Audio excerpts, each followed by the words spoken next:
How to take portrait pictures or photos on the iPhone 16 series.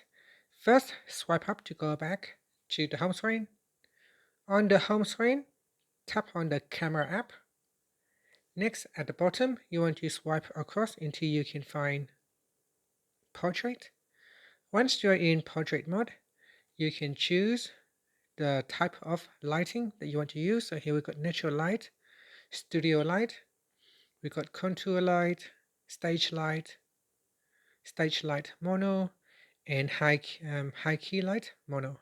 So select one of the lighting color style that you would like to use.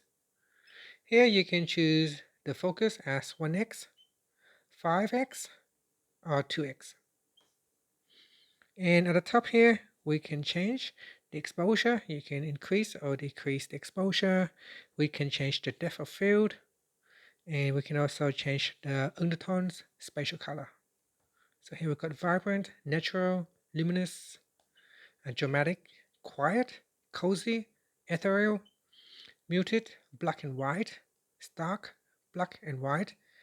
Or you can simply drag on this bar here to change the strength of the color mode.